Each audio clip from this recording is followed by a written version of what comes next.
from the All Indiana Podcast Network. This is Wish TV's Behind the Eight. What's on the program for this fine day? McKenzie Roth takes you behind the scenes at News 8. Sounds like a great program. It is amazing. Now, here's Wish TV's entertainment insider, McKenzie Roth. Hello, and welcome to another episode of Behind the Eight. I'm McKenzie Roth, entertainment insider here at Wish TV. We are here in the All Indiana Podcast Network studio with a prestigious guest. And me. Yeah. Dick Wolfsie joins us now, and I don't even know where to begin. Emmy Award winner, author, columnist, reporter, the list goes on and on. Legend, I will say. You must have read that on the internet, and I made all of that stuff up. None of it is true, but thank you. So, yeah. Dick Wolfsie, you are the man. Let's talk about your beginnings here at Wish TV, because you've been in this business, 40 years? Well, I started I taught school for 9 years, believe it or not. That's right. And then I started my television career in Columbus, Ohio as a producer, and went on to host an evening show. And then I went to New York to be host of Good Morning New York, which was very exciting, but probably happened a little bit too early in my career. But my favorite thing to tell people is that after a year, I was fired and replaced by Regis Philbin. So isn't that a wild story? The Reed. Yeah, the Reed. That's got to feel pretty good, though. Well, I mean, it's like being beaten by the Super Bowl team. I mean, right. He may not be your cup of tea, but he was very talented and very good. So then I came to Indianapolis, and my first gig was here with Patty Spitler on a show called Indianapolis Afternoon in 1982. And then the station was sold, and then I moved on. I started a show. I'm doing my whole career in 30 seconds. And then I did a talk show down at Union Station. Okay. And that lasted 5 years, and then I came here in 1990. 1990. Yeah. Well, we love Patty Spitler, and she's still here at the station a lot. What can 160 years of experience teach you about the future? A lot, especially when it comes to protecting what matters. At Pacific Life, we've helped people and businesses confidently embrace the future with life insurance, retirement income, and employee benefits. With strategies built on strength and trust, and a promise to be here for you today and tomorrow. Ask a financial professional how Pacific Life can help you today. Pacific Life Insurance Company, Omaha, Nebraska, and in New York. Pacific Life and Annuity, Phoenix, Arizona. If you're shopping while working, eating, or even listening to this podcast, then you know and love the thrill of a deal. But are you getting the deal and cash back? Rakuten shoppers do. They get the brands they love, savings, and cash back. And you can get it too. Start getting cash back at your favorite stores like Target, Sephora, and even Expedia. Stack sales on top of cash back and feel what it's like to know you're maximizing the savings. It's easy to use, and you get your cash back sent to you through PayPal or check. The idea is simple. Stores pay Rakuten for sending them shoppers, and Rakuten shares the money with you as cash back. Download the free Rakuten app or go to Rakuten.com to start saving today. It's the most rewarding way to shop. That's Rakuten, Rakuten.com. Okay, we have to, we got to dive in, Dick, and ask about your some of your fondest memories. Now, how many stories? I know you have a roundabout number. How many? I think I've done 4,500 remotes. Wow. And I'm going to include my live talk shows in there, too, because I did an hour every day for 5 years, so that's another 1,000 shows. Now, take us, like, when I say, hey, what's a poignant moment? What's one of the funniest, the standouts? Let's go fun first. What stands out? Well, shoots? I think I want to say in general that the thing that was really cool about doing live television is I never knew what was going to happen.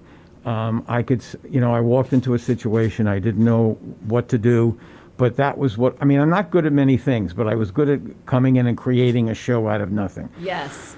So I know the feeling. Yeah, and it's just that's the action that I'm probably going to miss now that I've retired. Yeah. But I don't know where to begin. One day, Soupy Sales is an old friend of mine.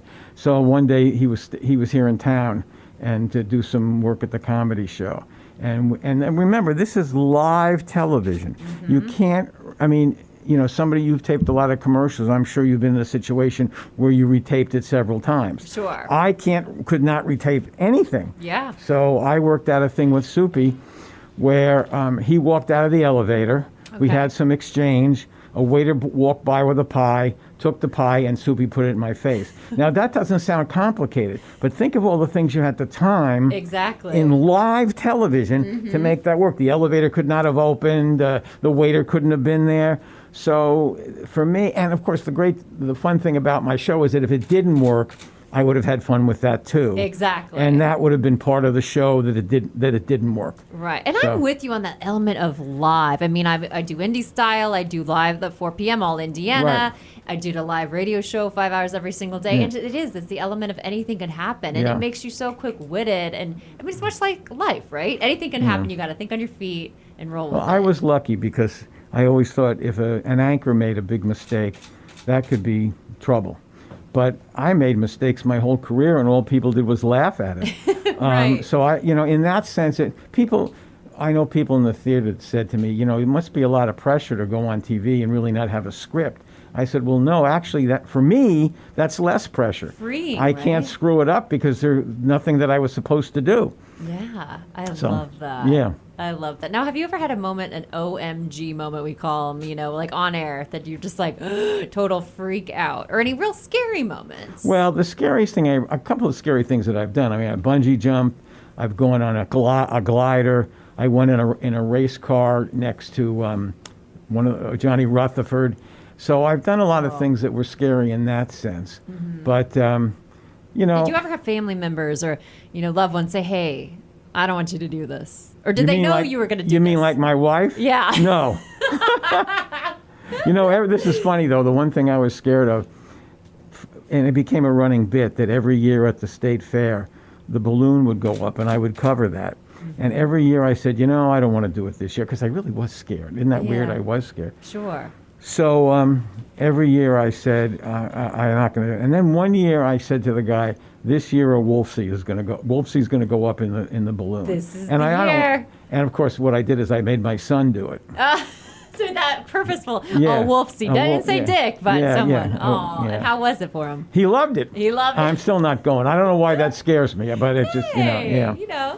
So, Well, let's but I've done some weird Yeah. things on TV Yeah. that no one else would have ever. I had a hair transplant on television. Wow. Yeah, and I had Is that still available surgery to watch on YouTube? on my throat Oh, for wow. snoring live on television. Did it work? We have to know. It Inquiring didn't minds want to actually know. really.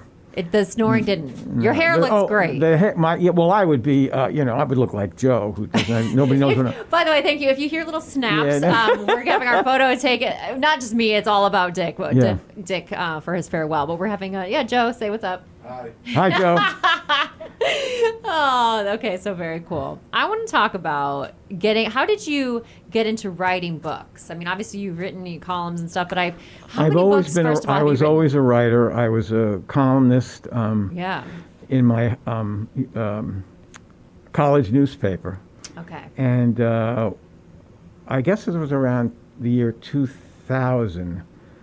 I got a call from someone who said they were looking for a book about all the strange things in Indiana, and did they think I could write it? Well, of course, that's what I had done for 10 years, Sure. was travel around. So what I did was I did the book, but not only now did I have to do central Indiana, but I traveled all over the state. And then I collected the 250 weirdest things I could find, and there were a lot of weird things. What's the And- weirdest? Do you Oh remember? gosh, that's like saying what's your favorite show. There were so many weird things. I found a barn in Indiana that was covered with 3,500 monkey wrenches. The guy collected monkey wrenches. Wow. Yeah. But the interesting thing about when I wrote that book is I heard about this barn and I went up to find it. But I went into a couple of bars on the way, and I was just curious. I said to people, anything strange in this city? And nobody could think of anything because they saw that barn every day. Sure. So it didn't strike them as Yeah. odd. So Wow. yeah, so then I wrote that book. And then I wrote, what else? What was the next book? Then I wrote a couple of other books, and then I wrote a book then I started my humor column, Yes. which is in about 30 newspapers. And I've compiled those into books. And then, of course, my bestseller, if I do say so myself, was my book about Barney. Yes, the dog. Barney. So Yeah. so you're obviously an animal lover, dog lover, and tell us about Barney for those who aren't familiar. Yeah, he was my. I found him on my doorstep one morning in 1990. and I put him in the car with me, and then we did about 2,700 shows together. Wow. He was great. He was great. Aww. He was like he knew he was on TV. He was always in trouble. People watched just because they wanted to see him get in trouble. Right, exactly. And I'm sure they're going to have some clips of that next week. Yes. Because people always say to me, he was such a good dog. I'd say, no, he was he was a great dog. Right. But he wasn't a good dog. I feel like Barney was the OG. Like Marley and Me came, I feel like, after Barney, right? Oh, say again? Like Marley and Me, that we're familiar with. The I feel Barney like Barney book? was first. Well, this is interesting you should say that. When I submitted the book to the publisher, I submitted it to about a dozen publishers. Sure. Half of the publishers said, we're not going to print this. It's good, but the book about Marley is out. Oh, at the same time. Yeah, at the same time. And the other people thought it was a good idea to publish it because the Marley book was out and it was a big hit. So Okay. I found a publisher and we published it. That's really interesting. That's What do really you got? cool. You guys about are this making too. signals. Are you? Oh, I was saying Joe. Okay, so Joe wants to eat lunch on the side. Oh, I was like, he Joe can go and eat Hi, lunch. Joe. Thank you, Joe. We're live. This is exciting. It's like behind the scenes. Our photographer's like, bye, peace out, you guys. Yeah. So now we can get to the good stuff. Joe's good. No, I'm just kidding. I love that. And you also did a really interesting, what is it like, so many things that you can do. You inspire people of like fun things to do, which I like, especially during these times. You can, like, everything is standing the test of time. I'm sorry, where was the question there? Just like fun things to do and keep you occupied, which I love. I think well, you're a absolutely. mastermind of that. Yeah. Well, first of all, that's what the show is about because people will say, hey, I saw that on TV. Yes. I didn't know that existed. That was my goal in all of my television shows, was to have people see something that they didn't know existed in Indiana. Mm-hmm. Here there are three elements that make a good television segment. A good topic, a good guest, and a good host. And you can get away with just having two of those. But if you only have one, that's trouble. Then you fall short. Yeah, but you can get away if you just have two of them. I mean, the most frustrating thing to me was I would consider myself a good host, but then I would have a great topic and a lousy guest. That's terrible. Yeah. Terrible. I would rather have a great guest and a lousy topic. Sure, because So- then you can bounce, and it's like that chemistry. Exactly. Exactly. So energy. that was fun. And like I said, I've had a lot of shows that were losers, but by and large, it was fun to go in and just sort of make things happen. And how are you feeling about this upcoming farewell? I mean, was this a big decision? I mean, when you decided to retire, take us through that. What was that like? Because that's a huge decision. It is a big decision. Yeah. Well, in my next column, as a matter of fact, I'm going to talk about this. But basically, about 4 or 5 months ago, when the pandemic started, I knew, and my wife told me, even if I didn't know, that I had to take some time off. So my initial response was, I'm going to take a leave, because I told everybody, Sure. I would miss it too much, Yeah. and it would just be too tough for me. And the truth of the matter is, and this is no reflection on how great Channel 8's been to me, I didn't miss it. Yeah. I mean, after doing it for 40 years, it's hard to believe to say that. Yeah. I just decided that it was time not to worry about finding something every week, not having to get up and go to work. So if it hadn't been for the pandemic, I think I would have worked another several years. But this gave me an opportunity to learn that I was really happy. I love to read. I love to exercise. I love to play pickleball, which nobody's playing anymore. But I have a lot of other interests, so that's been a lot of fun. I think that's so cool. And sometimes I feel like, especially we Americans, we mix it up. Like, we live to work, and we don't, like other countries a lot, work to live. And I Right. feel like sometimes when we get some time away, it's like, oh, this is what it's like. I Yeah. can really not hustle bustle 24/7, and this is like life. Yeah. So I'm proud of you. What are your plans for retirement? I want to talk about your beautiful wife too coming up. I don't have any plans. That's awesome. Yeah, my wife always used to say when she retired, and she had a couple of really high-level jobs, they would say, what are you doing to keep busy? And she would say, gosh, I'm busy every day, but I don't have plans. So I don't really have any plans. I mean, normally we would do a lot of traveling, but obviously that's out now. Sure. So that puts a crimp in that. But I want to tell you something. There isn't a day that I don't sit on my porch and look out in the woods and think how lucky we are, because we're not in the middle of a horrible scene with the virus. We have a lovely house, and I'm just the luckiest person in the world when I think of what other people are going through, and I don't take that for granted. That gratitude. I love it. I know you're so grateful for your wife, so tell us about her. How long have you guys been married, Well, and we've what been is she married like? 40 years. Oh, so she's been through this wild ride with you. Yeah, though. she is. In fact, my first Emmy Award was in 1980, which was about 3 or 4 months after we got married. Oh, cool. So she was impressed until she realized I was never going to win another one. No. But no, we've been married 40 years, and she was vice president of community hospital for a while, and then the head of the career program at Butler. But now we're both happily retired. And what do you love about her most? Oh, gosh. I put you on the spot here. I am a romantic, so I think, I mean, you've been married 40 years. She's been on this whole journey with you. I want to tell you, I don't mean to avoid the question. Oh, because yeah. But it's interesting. This Black Lives Matter thing. And when people say Black Lives, well, I don't want to get political, but I think it's an interesting story. People say Black Lives Matter, and people say, well, all lives matter. And I want to tell you a story to make you know why all lives matter is not a good response. If you and I were married, and you said to me, Dick, do you love me? And I said, I love everybody. I don't think that's what you were looking for. That's true. Isn't that true? No, I would not want you to say that. Right, exactly. That's not the response I was looking for. So Right. I just thought about that. I said, well, that is the difference between all lives matter. I love everybody. No, I think I needed more than that. Yeah, you love her. Oh, that's Yeah, so but she's great. She's my rock. I mean, obviously she annoys me like any wife does, and I annoy her. But we are very different. Our central core values are identical, but we're very different in behavior and things like that. And looking back at your... You know what a soulmate is? Yeah. No, but you don't know what I know. Do you know what a soulmate is? Ooh, what's that? My wife said it's somebody who loads the dishwasher the same way you do. Ooh. That's a soulmate. You were lobbing it up for me to ask you. I like that. Yeah. It's the tables are turned. Yeah. That's true, though. That's really cool. Yeah. I want to know if, the question where if you were looking back, Yeah. what advice would you give yourself, say 20, 30 years ago? Oh, that's a good question. That's a very good question.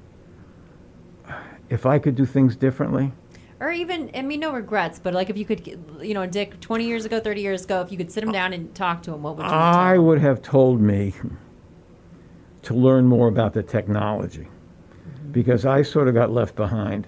I was, the phrase grandfathered in.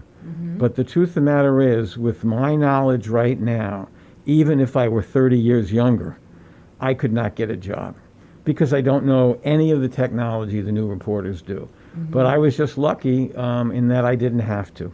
Right. And I didn't go to communication school either.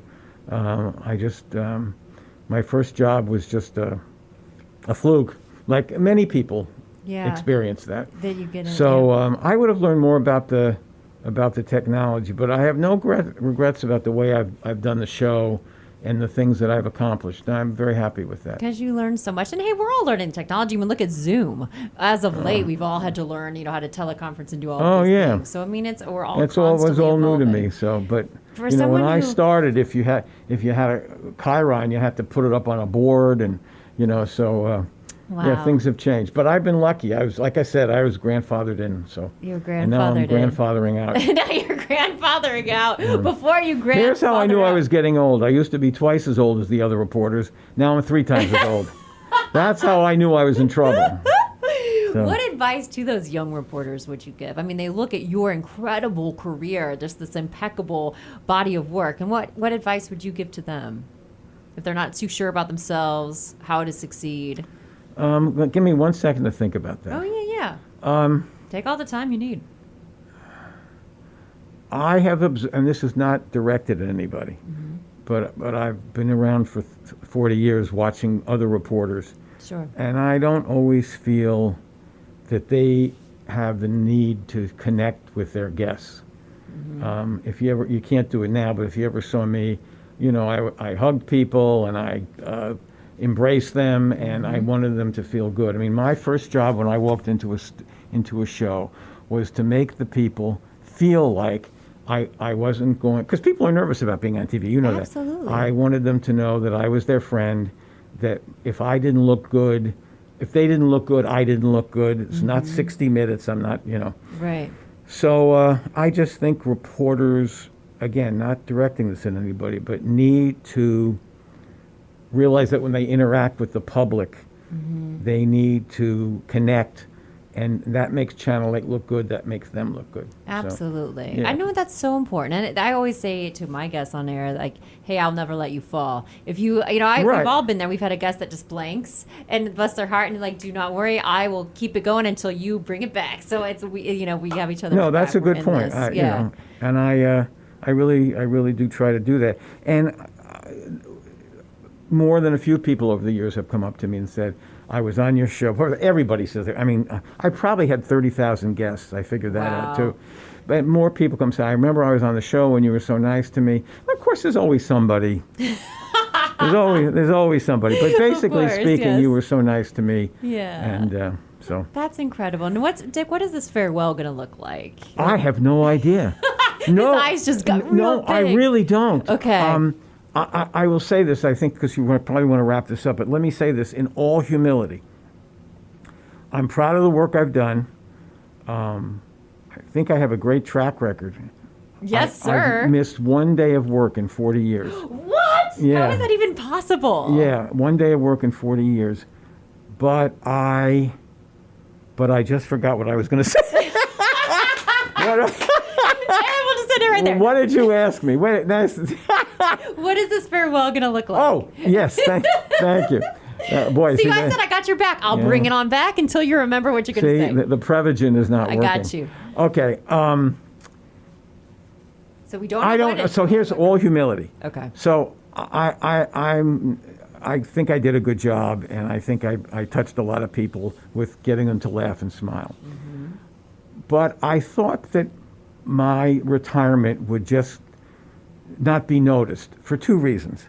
First of all, I've gone part-time the last several years, just to weekends, which is fine.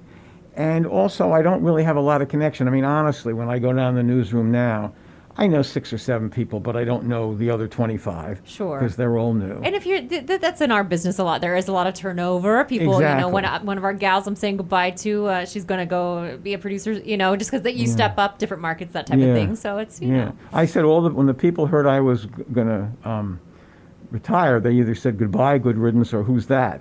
Oh. So then that's okay.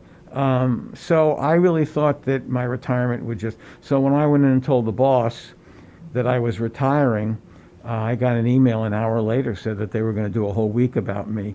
And, we didn't talk about this, but the bulk of my career was with Randy Ollis and Dave Barris. Yeah. And we had times together. I'll just tell you one story. Maybe please do. Maybe they have this clip.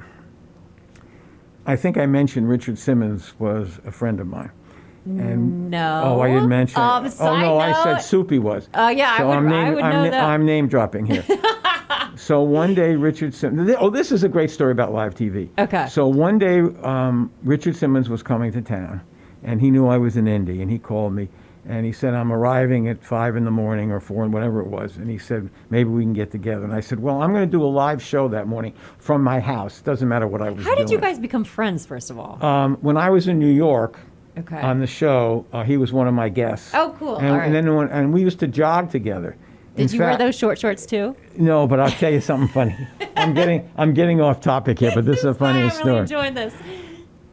He and I used to jog together in Central Park. And when I was let go from my job, that means fired, in New York, and I came to Indianapolis, I'm in the line at Kroger, and the tabloid magazines? Mm-hmm.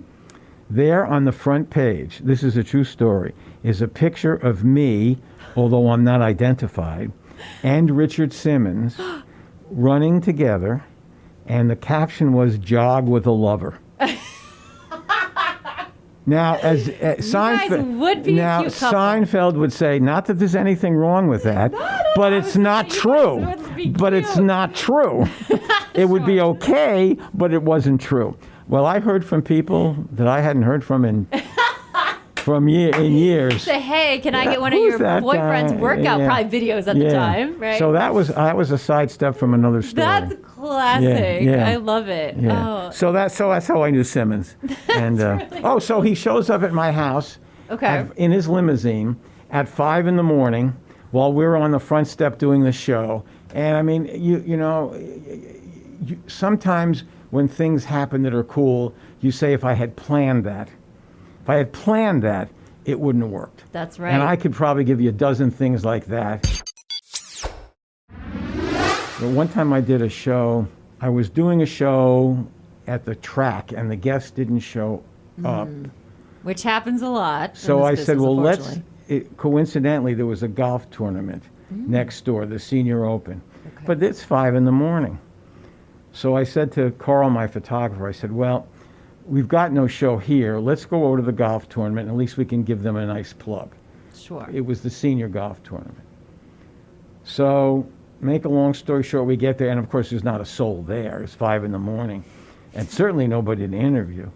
So Carl says, well, what are we going to do? I said, I don't know. I'll just have to plug the place and get out early, say big a tournament today. And then I look over, and there's a light on in the cafe, you know, the coffee shop. Sure. So I said, well, let's just take a walk over this. So I don't even know if you'll know this name because you have to be a fan of golf. But I walk in there with my photographer, and there sitting there all alone at the table is Lee Trevino. Yeah, I know Lee Trevino. okay. Yeah, my dad's a big golfer. So Oh, yeah, okay. Yeah. So there's Lee Trevino. Just like by himself. Can you, if I had spent 3 years trying with his people to Right. set up an interview with Lee Trevino at 5 a.m, morning, do right. you think there was any chance that would happen? So he did the whole show. And he with was me. gracious and he talked to Oh, you he was and hung terrific. out. He was terrific. Because I told him what was going on, and he laughed. Like, In help me fact, out, buddy. The first 2 segments, it was a bit where I was standing there with the microphone, and he kept coming by, and he kept saying to me, are there any famous golfers around? I said, I haven't seen anybody. And he kept doing that as a bit. And then, of course, we introduced him. But that's so a great example. You could plan that fantastic. forever, and it wouldn't happen. So. Dude, I could sit with you for hours and hours. I love your stories. Where can everybody past, your farewell find you and keep in touch with you and watch, what you're doing? Well, or do you not want them to? No. Do you I just mean, want you can read peace? my column. Yeah. Okay, great. So you're going to keep up. Yeah, and that's in about 25 newspapers. Yes. And okay. obviously, if you Google me online, you Yeah. can see a lot of my old. I mean, nobody wants to do that anymore. But it's like I said. Just let me wrap this up by saying, I've been the luckiest person in the world. I mean, I've never really in my life had a 9-to-5 job. Mm-hmm. Some of the people I work with, and I say this in admiration, like Dave Barris. I mean, he worked 9-10 hours a day. Mm-hmm. I never worked more than 2 hours a day. I had the greatest job in the world, and that's why I could hang on longer than some of these other people. Sure. Because that's, most people by 73, they've said, I think I've had it. Sure. But I have had it, so goodbye. I have had it. What do you want to say, wrapping things up here, to all of your loyal fans all of these years? Well, no, I thank everybody for watching. I mean, I've just, like I said, the luckiest person in the world. I was a school teacher for many years, and I never thought I really didn't have any other great abilities. I mean, I had a good education, but I didn't know what else I could do. So lucking into this was the luckiest thing in the world. And I started here, and then I ended up here. So there you go. Love it. Well, I feel lucky to know you. Well, and we thank met you. out and about. Oh, we did. That on was a fun. shoot. To say I was out and about, I was doing some freelance stuff. Yeah. For another networking Right. at the car auction. Yeah. And you came up to me, you're like, oh hey. And Well, we but did you a see, thing that's how I together. would get shows. I mean, Yeah. I recognized you, and I knew that would be kind of a cool thing to have on the program. Yeah. But that's how I've gotten most of my ideas. I write around, I talk to people. My wife used to say, you can go out, take out the garbage and book a show. And I have gone out to the garbage and somebody walked by and I booked a show. So. Oh, Dick Wolfsie, nobody does it like you. And we will be following your next chapter. And we want to Okay. say thank you for all you've done. McKinzie, thank you. Incredible. All right, Dick Wolfsie, our guest here on Yeah. Behind the Eight. This has been another episode. Thanks so much for joining us, All Indiana Podcast Network. Until next time. Check out more podcasts from the All Indiana Podcast Network now at allindianapodcastnetwork.com. allindianapodcastnetwork.com.